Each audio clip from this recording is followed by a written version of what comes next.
No matter who you are, no matter where you are in life, you can take the lid off of your job.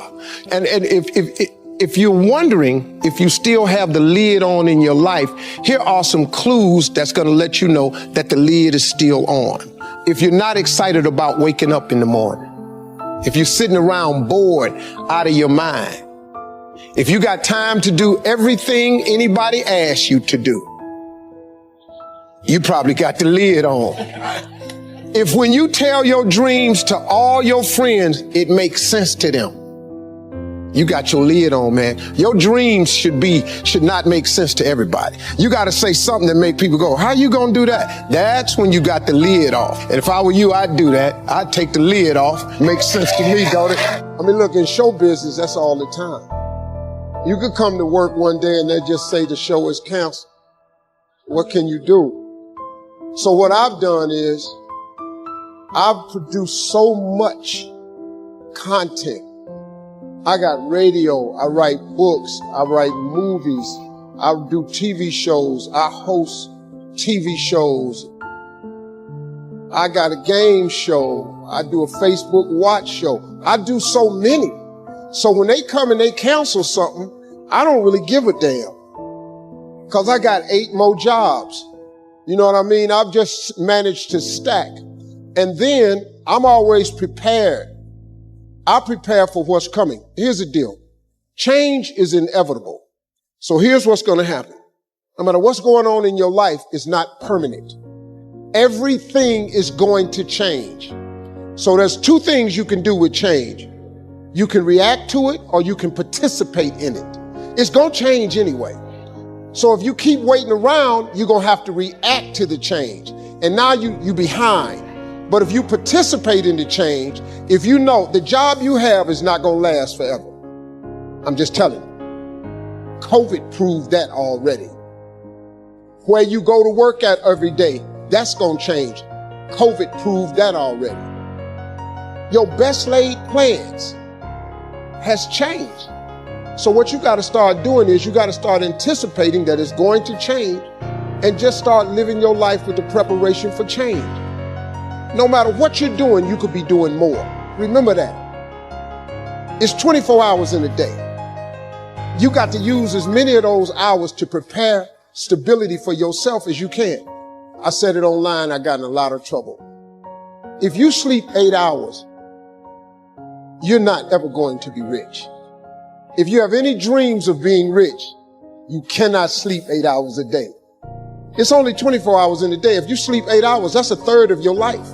How can you cannot be asleep a third of your life and become successful. You can't. People got mad at me. They're talking about Steve Harvey prefers wealth over health. No, I'm just telling you, if your ass wants to hit it and be rich, you got to quit bullshit. You got to get your hustle and grind on. You can't sleep 8 hours. Well, how much you sleep? I sleep between 4 and 5 hours. If I get 6 hours, woof, I'm tired. Plus, I'm old. I got to get up. I want to see what today is.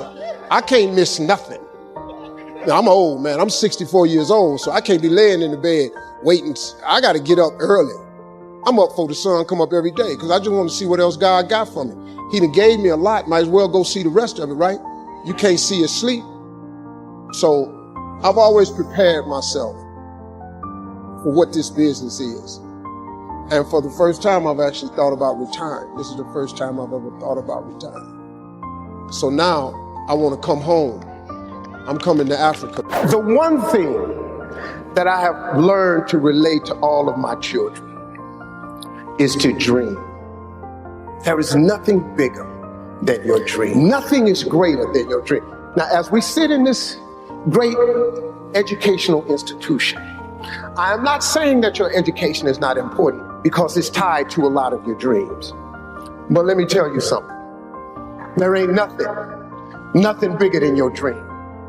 Because your dream will propel you to get the education. Don't you ever stop dreaming. Don't you ever stop imagining. And we're going to talk about them two things a lot. But don't you ever stop dreaming.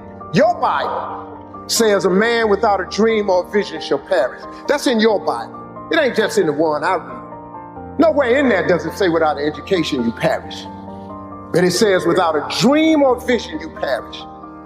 So if what you're dreaming about requires an education, it is then your dream that propels you to get the education. But the dream is bigger than anything, man. See, if it was an education that caused you to be great or successful, I ain't here today because I don't have one of them. But nobody could outdream me. Your dream is everything, man. It's the biggest part of your life. Look, man, it is that thing that God puts in you that don't let you sleep sometimes. It's your dream. It's that thing, that part of you, man, that wakes you up and stirs the very pit of your soul. I've always taught my children to dream. The secret, though, the secret to real success is if you tie your gift to the dream. Whatever position you find yourself in today, we put ourselves there by a series of thoughts and actions. Thoughts turn into things. That's very important to know. So let's look at both sides of it. For people who think negative thoughts, it turns into negative things. And the direct opposite is true for those who think positive thoughts. It turns into positive things. That's the deal.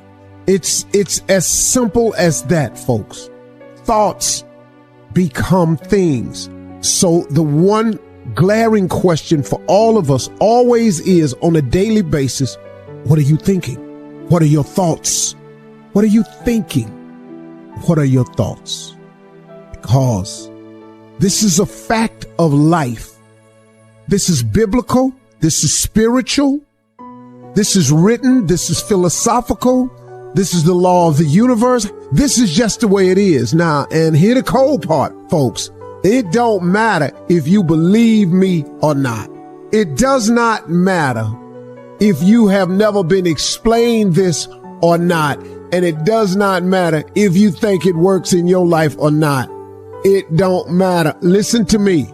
It is the way it is. It's just whatever. It's the law of the universe. You call whatever you want to call. However you got to dress this thing up, because this all it is. So when I say that you are where we are today because we thought ourselves here, oh, you best to believe that's true. You thought yourself here. No one else.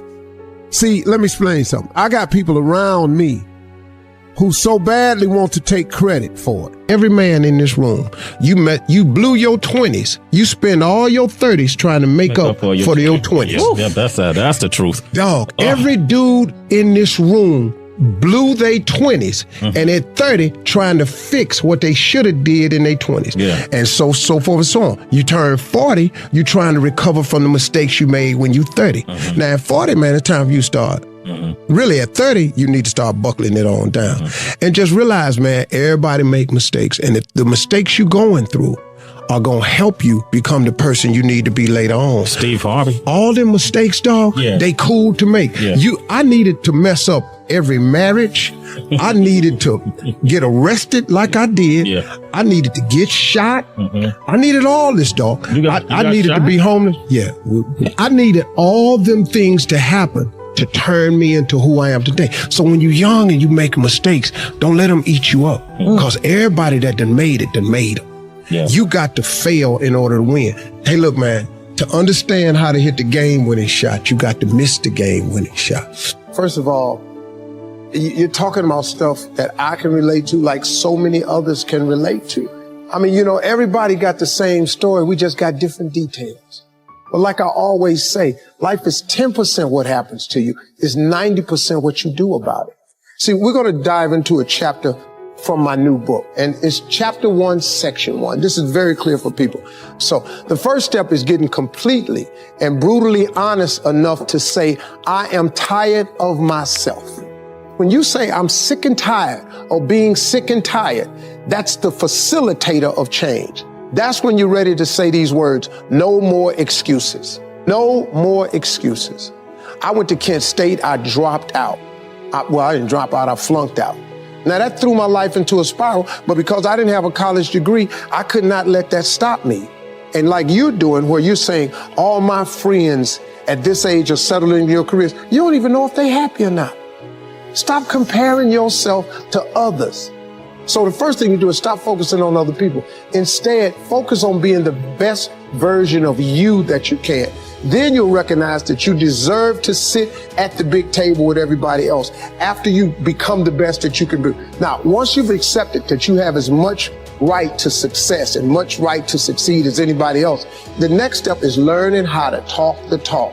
You have to get fluid in the language of success so you speak it with ease. Surround yourself with people who've accomplished their dreams and immerse yourself in the culture of achievement. You know, you got to be tough because the road to success is always under construction. It's never a clear path to success. The people who become successful are the people who have a relentless attitude. And you just got to hang in there through the bad breaks, because the bad breaks is coming, but they usually come right before the big break is about to happen. You get a series of bad breaks and it stumbles up a lot of people. My life and my success is to say to anyone, you can stumble, you can fall, you can get back up again. And like I've said before, we each have a gift, but too many people miss out because they refuse to sign the lease on their gift. You keep looking for it outside of you. Stop. Sit with yourself. What is it that you do the absolute best with the least amount of effort? That's your gift. But if you are constantly looking outside of yourself and you don't latch on to your gift, you will never find your purpose. If you want to succeed, you must commit to your own gift.